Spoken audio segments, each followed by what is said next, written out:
A enfin, répondu à un certain nombre de questions où elle explique certaines choses. Bon, alors effectivement, ça tombe sous le sens, ça faisait elle a commencé en 2020, en 2024, c'était la fin.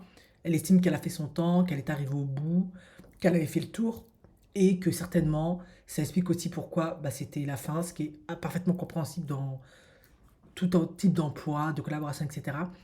Parfois, c'est pour la vie et parfois, ben, on évolue au fil du temps, on gagne en conscience, on développe d'autres choses. Du coup, à un moment donné, c'est la fin. Autre point, elle avait expliqué que elle aurait voulu que parfois il invite des personnes un peu plus responsables, avec des principes moraux un peu plus, bon bref, mais que lui ne voulait pas, etc. Alors je la comprends entièrement, en effet, c'est vrai que c'est beaucoup plus enrichissant pour un certain nombre de personnes dans la population. On va pas se mentir. Lui, il invite les gens de la télé-réalité, c'est pas par hasard.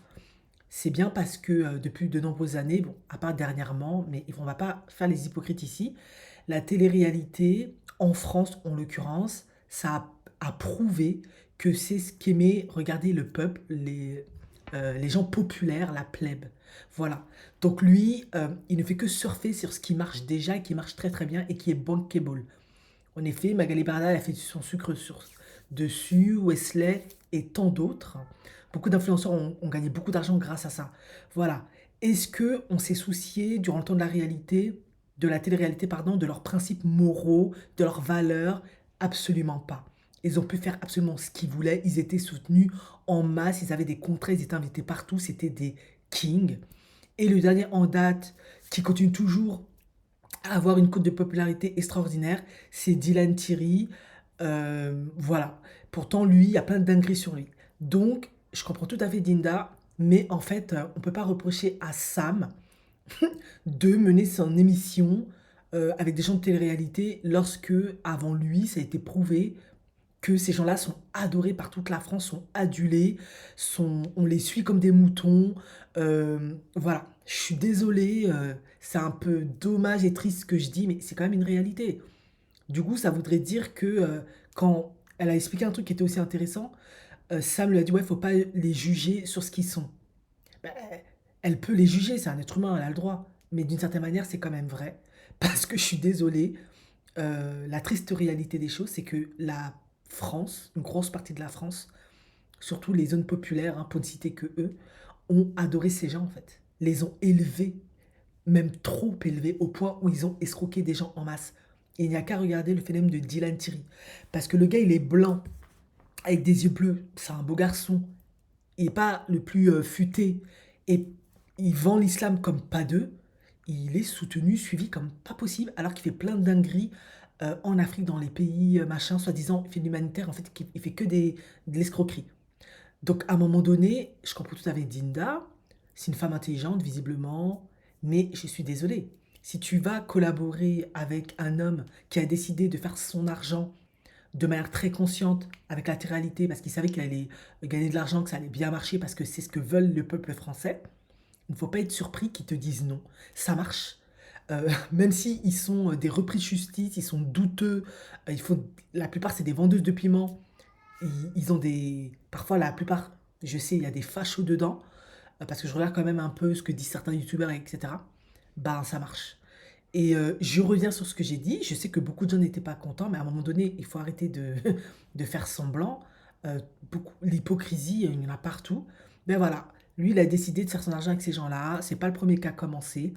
Lorsque TF1, etc., ils ont décidé de faire passer ces gens-là à la télévision, de créer tous ces concepts, Secret Story, les anges, tout le tralala, les Marseillais, je sais pas quoi, ben c'était un besoin.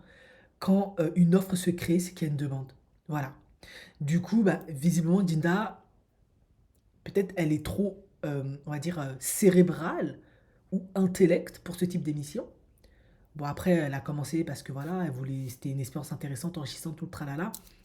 Et avec le temps, en mûrissant, elle s'est rendu compte, mais franchement, ça me convient plus. Il y a trop de choses en fait qui vont pas, et c'est ok, il n'y a pas de souci. Mais je suis désolé, à ce niveau, elle a raison, mais Sam aussi, il a raison. Il a le droit de vouloir gagner son argent sur ces gens-là, quoi. Beaucoup de gens l'ont fait, même si la plupart ils sont douteux, beaucoup de gens l'ont fait. on est quand même en France. Et en France, dès l'instant où on laisse un homme comme Zemmour passer à la télé et tout un tas de personnes qui disent tout un tas de choses en ce moment à la télé qui sont extrêmement douteux, je suis désolé, hein, à mon- pourquoi on se pose encore la question d'inviter des gens qui ont des principes beaucoup plus moraux, etc. Mais non, là je ne suis pas d'accord. Le concept est clair. On invite des gens de la télé-réalité, des gens un peu dramatiques, un peu complexes, on va dire, pour rester poli, un peu sociopathiques, comme les sœurs Botox. Et c'est ce qui marche, c'est ce qui plaît, c'est ce qui fait qu'il a beaucoup de followers. C'est une réalité. Et c'est vrai que là, il faut voir vraiment dans le cadre d'un business. S'il décide de faire comme Dida, c'est vrai que du niveau moral, ce sera bien, mais je crois que les gens vont pas suivre. Parce que honnêtement, je crois qu'en France, c'est pas vraiment ce que les gens veulent voir. Si c'était vraiment ce que les gens voulaient, il y a longtemps que Dylan Thierry, il serait à terre. Ce n'était pas le cas. Une Nabila, bon, aujourd'hui, elle est mariée avec des enfants. Mais elle, quand elle a commencé, elle faisait n'importe quoi. Combien de fois elle a pris le couteau, elle a fait ce qu'elle a. Des choses bizarres, elle payait pas les notes et tout. Je suis désolé. C'est qu'il y a une partie de la France qui aime être comme ça et qui aime ces gens-là. Cette impunité. Voilà. Donc Dinda, je te comprends. Mais malheureusement, lui, il fait son argent sur enfin, c'est pas le premier à avoir commencé, ce sera pas le dernier à terminer ça. Plein de chaînes en France le font, TPMP, etc., etc. Franchement, les Français, je suis désolé de dire ça, je ne cite que la France parce que c'est mon pays, je le connais, sont assez dans ce délire-là, quoi. Voilà. Maintenant, elle explique que on l'a pas protégée quand elle a eu un problème avec un YouTuber, enfin un gars de la télé-réalité, je connais pas son nom, il avait dit la blague. Bon, alors c'est vrai que c'est un peu dommage, la blague, mais à ce niveau, je vais pas parler parce que déjà en France, il y a une tendance à toujours désigner une femme noire ou un homme noir par là ou le black. C'est comme s'ils avaient le sentiment que s'ils disaient le noir, c'était beaucoup plus dévalorisant. Alors que, bah, je suis désolé, la personne elle est noire, c'est comme ça. Maintenant, effectivement, ça peut avoir une connotation péjorative. Et je pense que ce gars-là de la télé-réalité, en effet, la connotation se voulait péjorative. Après, d'autres peuvent l'utiliser, c'est pas du tout péjoratif. Ils disent voilà la blague, le babtou, la rebeu, le renoir, la toubabou, la kreloucha. Kreloucha, pour moi, je le prends de manière très dévalorisante. Et je pense que peut-être d'autres personnes le prendraient pas comme ça. Et certains maghrébins diraient mais non, c'est pas du tout dévalorisant, c'est juste pour désigner une personne qui a une couleur noire. Et moi je dis oui, mais j'ai un prénom. Ça dépend toujours des gens et de leur sensibilité. Mais en effet, je pense que dans ce contexte-là, c'était profondément dévalorisant, c'était très méprisant, très en haut, en bas. Mais Dinda, nous sommes en France, hein, le RN a eu 36% aux législatives. C'est un pays qui a colonisé, qui a pratiqué l'esclavage. Euh, cette racine-là est transmise de par l'éducation et pour cause, parce que dans les cours d'histoire, hein, on te rappelle un certain nombre de choses, la grandeur de la France, sa puissance, etc. Et tout ça, ça rentre dans l'inconscient, etc. Certaines choses sont mises en place, même si on a tous plus ou moins les mêmes droits, accès à toutes les choses, pour que certaines personnes se sentent plus légitimes que d'autres et supérieures que d'autres. Bah déjà, quand tu es une minorité, d'un manière psychologique, ça confirme ton infériorité de nombre. Tu n'es pas dans ton pays d'origine, tu es peut-être né sur le sol, mais tu n'es pas dans ton pays d'origine, ça contribue, etc., etc. Donc, tous ces gens-là, comme cet homme-là qui t'a traité, qui a dit la blague, ben, ils grandissent, je crois qu'ils viennent de province ou je sais pas d'où, Marseille ou je sais pas où de la France. Ben, eux, ils grandissent avec ce genre de trucs, en fait. Moi, j'ai déjà eu affaire à ce genre de personnes, en fait. Donc, c'est pas une surprise pour moi. Est-ce que c'est bien? Non, je ne cautionne pas, mais c'est pas une surprise. Et du coup, bah, ils se sentent comme légitimes d'être dévalorisants, méprisants, etc., etc., etc. Ça, c'est un fait, c'est une réalité. Maintenant, est-ce que Samzira, il aurait dû protéger Dinda, faire en sorte que son compte ne soit pas sauté, etc. Bah, je pense que oui, ça aurait été l'idéal, ça aurait été génial de faire ça. C'est vrai que là, il aurait pu témoigner d'un soutien, d'un respect vis-à-vis d'elle, etc. Mais est-ce que c'était possible? C'était à sa portée? Je sais pas. Est-ce que, je sais pas. Après, on connaît pas tous les enjeux derrière, voilà. Maintenant, ce qui est bien, c'est que Dinda a dit, bah, je vais pas cracher dans la soupe, je vais pas être ingrate. J'ai eu la chance d'être sur Raja. Au début, je venais un peu, après, je venais tout le temps, etc. Donc, effectivement, il y a cet aspect-là. Mais après, voilà quoi, les gens de la télé-réalité, c'est des gens qui volent pas haut. Je suis désolé. C'est des gens souvent, ils n'ont pas fait l'école. C'est des gens, il n'y a que le physique qui compte. Il n'y a qu'à voir leurs interactions dans les émissions de télé-réalité. Ça vole pas haut, quoi. Il y a des gens, ils ont même pas fini la troisième. Enfin, je sais pas, moi. Enfin, je sais pas, je sais pas. Je sais pas à quel profil tu t'attends, à des Nelson Mandela, Mère Teresa. Non, c'est juste pas possible. Déjà, les gens qui sont éduqués, etc., peuvent être très racistes, très méprisants, ou avoir du mépris pour les gens qui sont nettement inférieurs à eux, différents, mais ils peuvent avoir déjà beaucoup plus de considération par rapport à la classe sociale que tu peux atteindre, etc. Ils peuvent avoir ce respect-là, qui peuvent t'accorder ce mérite-là. Mais alors les gens qui viennent du milieu populaire, là, mais où est-ce que tu veux qu'ils trouvent ce genre de valeur-là, en fait? La télé-réalité, en tout cas moi de ce que j'en ai retenu, ça se définit que à travers l'ego. Et en fait, Dinda, je suis désolé, elle avait aucune chance en fait. La probabilité qu'elle tombe sur des fachos est extrêmement élevée. Il n'y a qu'à analyser toutes les saisons de toutes les émissions de télé-réalité. Il n'y a pas une seule femme noire, ou peut-être ils en ont mis une, je crois que Mélanie, je sais pas quoi, peut-être je me trompe de nom, qui a eu les jumeaux là, dernièrement, et peut-être une ou deux qui se baladent. Après, le reste, c'est des métis, très très métis, ou un homme noir, ou un homme métissé, quoi. Donc, je suis désolé, pour moi, la couleur est annoncée. Enfin, à un moment donné, je pense qu'il faut que nous aussi, on arrête de faire genre, on est surprise de ce qui nous arrive. Mais non, on est en France. On sait quand même où on est. Certains sont très ouverts, ne sont pas fachos, mais une grande partie des gens sont fachos. Tout ne se concentre pas sur Paris sa périphérie. Non, la France c'est immense, il y a le Nord-Pas-de-Calais. Ben, je te conseille même pas d'aller là-bas. À Nice, Saint-Tropez, Touchigny là-bas, je te conseille pas. Et il y a d'autres patelins. Moi, je sais pas, moi je regarde plein d'émissions parce que c'est quand même intéressant. Et il y a des zones en France, parfois je tombe des nues, tellement t'es même pas sur mon radar, je connaissais même pas. Donc, qu'il y ait des Français qui te disent la blague ou qui ont des propos racistes, etc., bah, je suis désolé, hein, faut pas être surpris. Voilà. Je dis pas que c'est correct, mais c'est comme ça. On est en France, c'est une réalité. Voilà. Mais maintenant, et puis elle a aussi parlé de quoi? Qu'est-ce qu'elle a dit d'autre? Du fait que oui, bon, elle trouvait plus sa place, que elle voulait des gens un peu plus corrects, qu'elle a fait face à de nombreux défis où on a supprimé son compte Instagram, des gens qui l'ont dévalorisé, qui ne l'ont pas respecté. Le fait que Samzira, ben, la soutienne pas tout le temps, que ils ont su discuter parfois en aparté, trouver des accords et recommencer. Voilà, en fait, ce que je dis dans la première vidéo, je dis pas que tout était absolument juste, mais ça tombe sous le sens. C'est des gens intelligents, Gina c'est une femme intelligente. Ils ont essayé de faire du mieux qu'ils pouvaient pour que ça fonctionne. Sauf qu'à un moment donné, et elle l'a bien dit, elle a évolué, elle a fait son temps, elle a donné ce qu'elle avait à donner, elle a reçu ce qu'elle avait à donner.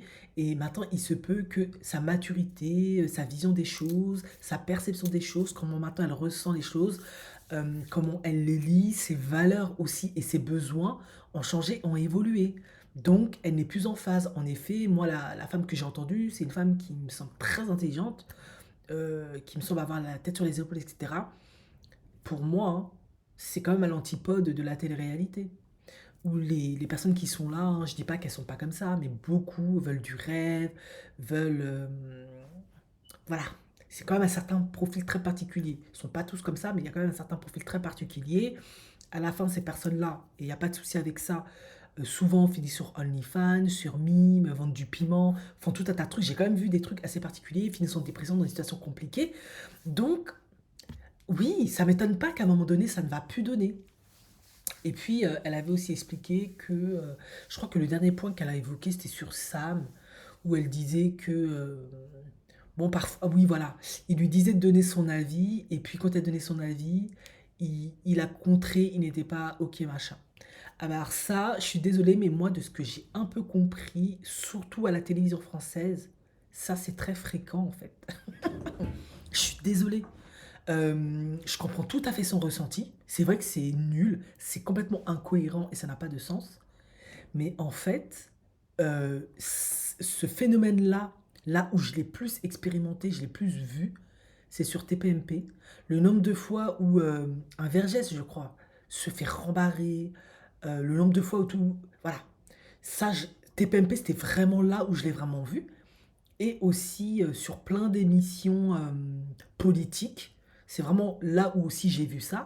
Tu viens, on te pose des questions, on veut que tu répondes avec franchise sincérité. En tout cas, la journaliste, c'est là où elle veut t'amener.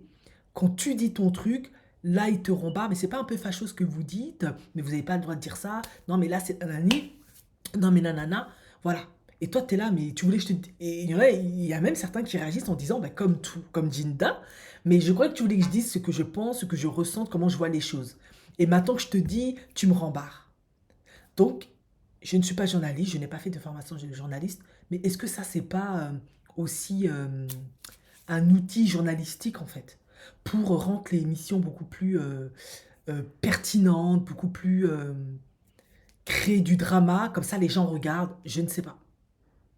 Ou peut-être, ben, il te dit d'être sincère, etc. Mais quand au moment où tu dis ton truc, ben pourquoi il va réagir aussi comme ça? Parce qu'il réalise que là, à chaud, quand il y a l'invité, et quand toi tu dis ton truc, il se dit, là ça passe pas bien, chez moi déjà, je le ressens pas bien, l'autre va peut-être pas bien le ressentir. Euh, Est-ce qu'il aurait fallu plus de nuances? Est-ce qu'il aurait fallu dire s'abstenir? Enfin, visiblement, ça demande beaucoup d'intelligence émotionnelle, de s'adapter à chaque instant. Certains ont plus l'habilité que d'autres de le faire. Et au bout d'un moment, c'est vrai que je suis désolée, ce genre de truc, moi je l'ai vu tellement de fois sur les émissions politiques, les journaux télévisés français, que j'ai l'impression que c'est une technique en fait. Comme ça met plus d'opposition, et du coup, ça reste mémorable, et du coup, on peut en parler ou je sais pas quoi. Après, elle a aussi parlé de certaines choses qu'elle a dit qui devaient être coupées et qui n'ont pas été coupées.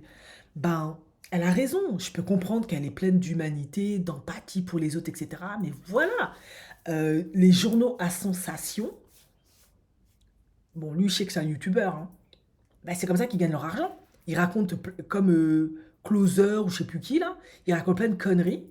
Et c'est comme ça que les gens, ils achètent le pain. Oh, ah, mais Brigitte Macron, c'est en fait un homme. Bon, je sais pas si c'est vrai ou faux. Mais c'est ça qui fait qu'il y a sensation, ça qui vend, ça qui fait que les gens s'intéressent. Donc les gens vont pas couper. Et la moralité à ce niveau, ben, je suis désolé, n'a pas sa place. Tout ce qui compte, c'est l'argent, machin, machin. Maintenant, voilà, ça revient à ce que j'avais dit plus ou moins, avec peut-être un peu plus de nuances ou d'écart dans la précédente vidéo. Ben voilà, lui, il veut faire de l'argent. Et tout est bon, il est dans la réalité. La télé-réalité, on a vu commencer. Est-ce que c'est surprenant qu'il va inviter des gens douteux, bizarres, à moitié fachos, à moitié bizarres? Je ne pense pas. Est-ce que ça va être bizarre si au moment où tu te dis ouais, sois sincère et tu ne l'es pas, ça va pas lui plaire? Non, je ne pense pas parce qu'il est dans un milieu très très superficiel en fait. Je ne dis pas qu'il n'y a pas de profondeur, qu'on n'a pas de la compassion, de l'empathie, voilà. Mais voilà, on est quand même dans la télé-réalité. L'objectif de la réalité, c'est vite, vite, vite, quoi. Vite, vite, vite, pour peu d'efforts. Je suis désolé. Enfin, faut arrêter, quoi. C'est pas... En tout cas, moi, j'ai donné mon avis. Je sais que cette vidéo, beaucoup de gens ne seront pas d'accord, etc. Mais après, voilà, je suis désolé. C'est vrai que ma chaîne, elle parle des femmes, du développement personnel, tout un tas de trucs. Et elle a tendance à s'orienter beaucoup sur la femme noire. Mais c'est pas pour ça que je vais toujours donner raison à la femme noire et prendre son dos. C'est pas le but. Il faut aussi avoir sa propre réflexion, apporter ses analyses, nuancer les choses, avoir la capacité aussi peut-être de se mettre à la place de l'autre pour essayer de voir son point de vue du mieux qu'on peut, mais aussi de se mettre du point de vue de Jinda. C'est comme ça que moi je fonctionne. C'est pas parce que Jinda c'est une femme noire et que je la trouve sympa que je vais complètement dire ouais c'est horrible, elle a été maltraitée, c'était une femme géniale. Non, ça marche pas. Moi, je marche pas comme ça. Je pense que beaucoup de femmes noires, malheureusement, certainement dû à l'environnement où on a grandi et les opportunités qu'on a eues quand on était enfant, il y a énormément de choses liées à la diplomatie qui nous échappent, qui sont complexes. Mais comme je l'ai dit dans ma précédente vidéo, le monde est très hypocrite, le monde est très opportun, le monde est très capitaliste, il est très axé sur l'argent. Donc à Sam Zira, qui fasse du ping-pong du matin jusqu'au soir, c'est pas, moi ça m'étonne pas en fait. On l'a vu, Cyril Hanouna en fait tout autant, bien qu'il se targue d'être extrêmement franc, et c'est pas le seul en fait. Donc à un moment donné, vous voyez ce que je veux dire? C'est rien de nouveau. Après, soit on aime ou on n'aime pas. Maintenant la question, et je crois que c'est une partie aussi qui ne plaît pas aux gens quand je la soulève, à quel degré les femmes noires sont prêtes à cette complexité-là? Il faut aussi se poser ces questions-là, je suis désolée. Même si c'est pas agréable à entendre, à quel degré on est prêt à se confronter à cette complexité-là? En effet, Absatoussi, elle, ça n'a pas donné. Magnifique, avec toutes les qualités qu'elle avait, ben, ça n'a pas donné, ça a fini en embrouille au tribunal d'un point de vue juridique, parce que elle a eu le sentiment que Zemmour l'avait insulté. En effet, pour beaucoup de gens, c'était une insulte, lorsqu'il lui a dit bah, tes parents auraient dû t'appeler Corinne. Mais si on analyse dans un autre aspect, sous un autre angle, ben, ils t'ont appelé Absatoussi. Absatou, il me semble que c'est dérivé de Absa, peut-être Ibtisen, arabophone. Chez nous, les Westaf, on met toujours le OU pour sa face un peu afro-noire. Mais la vérité, la plupart de nos prénoms sont issus de la traite arabo-musulmane. Donc il y a eu assimilation.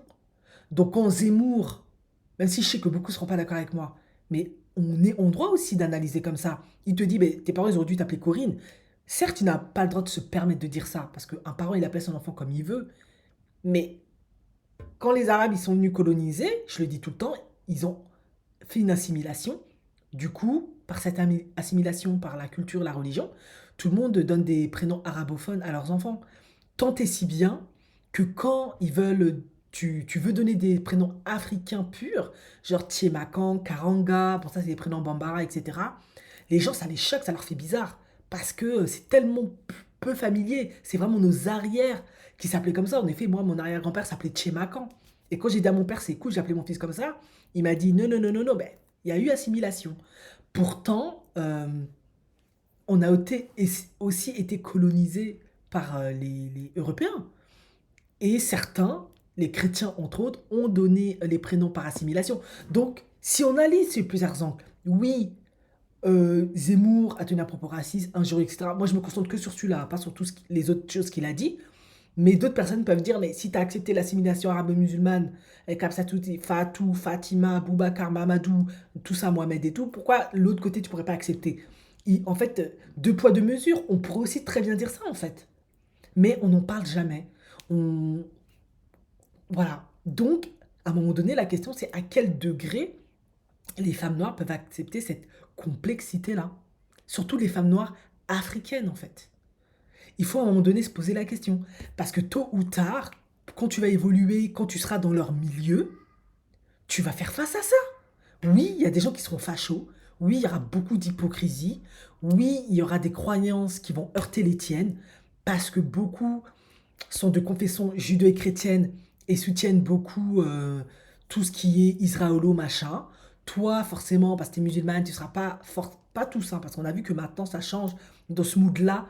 Tu risques de te sentir inconfortable, incomprise, heurtée dans tes convictions, dans tes principes, mais tu vas avancer. Qu'est-ce que tu fais? Ça devient délicat. Or, on sait que notre communauté n'est pas suffisamment forte pour soutenir les nôtres comme il se doit, comme aux États-Unis, pour que, peu importe ta confession, peu importe tes croyances, on est quand même derrière toi. C'est pas le cas. Donc tu dois quand même, t'as quand même des aspirations, tu veux quand même évoluer, tu veux quand même grandir. Donc, à quel degré la femme noire peut accepter la complexité de l'Europe, de la France et de tous ces petits trucs qui font que, à un moment donné, t'es coincé. En effet, une Audrey Pulvar, bah, pourquoi elle, même si elle a fait face à de nombreux défis, elle s'en sort plutôt bien, c'est le meilleur exemple, bah, parce qu'elle est antillaise. Donc, assimilation a été faite, bien qu'il y a eu leur culture créolisation, il y a une assimilation qui est faite. Donc, même si elle est dans leur milieu, on peut lui lancer certains pics, peut-être sur sa couleur ou deux, trois trucs, elle pourra plus facilement le surmonter. Harry Rosalmec, idem. Il y a aussi celle, l'acolyte de Zemmour, là. Elle est magnifique, cette femme.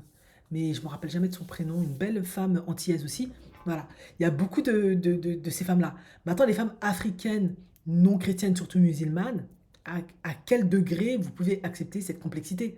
Parce que, de ce que j'en sais, après, je connais pas tout, les problèmes pour l'instant, ou les dramas, c'est vrai qu'on les voit. Après, je dis pas que d'autres les subissent pas, mais j'ai l'impression, je peux me tromper, que les autres vivent des défis, du racisme, c'est tout, mais j'ai l'impression que le fait souvent d'être chrétien noir t'aide beaucoup plus à faire face, à t'en sortir, à t'adapter, que quand tu es musulman en fait. Quand tu es musulman, tu dois prendre beaucoup sur toi, tu dois être très flexible, tu dois beaucoup bouffer de merde en fait pour t'en sortir en fait. Et dans un contexte comme la France, ça devient chaud. Et si le RN passe, et même si le RN passe pas là, l'environnement est tel que à quel degré vous allez pouvoir gérer, supporter, vivre avec cette complexité qu'il y a en France en fait. Parce que vos principes vont et vos convictions vont être forcément heurtées. Cela va de soi en fait. Enfin bref, ça c'était mon avis. Vous êtes parfaitement libre de ne pas être d'accord avec moi, mais à un moment donné, il faut vraiment se poser des questions. Bon, en tout cas, Jinda, c'est une femme intelligente. Elle peut elle-même créer son concept, son émission. Il y a des gens qui vont la suivre parce qu'elle était très appréciée, très aimée. Et là, elle pourra inviter ces gens avec ses principes moraux, tout ça, qui sont très bien. Comme l'a fait le précédent qui est parti. Lui, il invite sur son émission des gens qui sont tout à fait honorables, tout à fait corrects. Et je trouve ça très intéressant son concept. En effet, c'est des braves gens qui ont vécu des histoires difficiles. Et c'est super enrichissant, c'est super bien. Moi j'aime bien en tout cas. Bah, elle a qu'à faire pareil et elle verra bien si ça marche ou pas. Mais il faut pas se mentir, la télé-réalité, les gossips, les nyama là, les trucs qui volent pas spécialement haut, c'est ce qui marche le plus et ce qui fait gagner le plus d'argent. Faut pas se mentir en fait. C'est comme ça.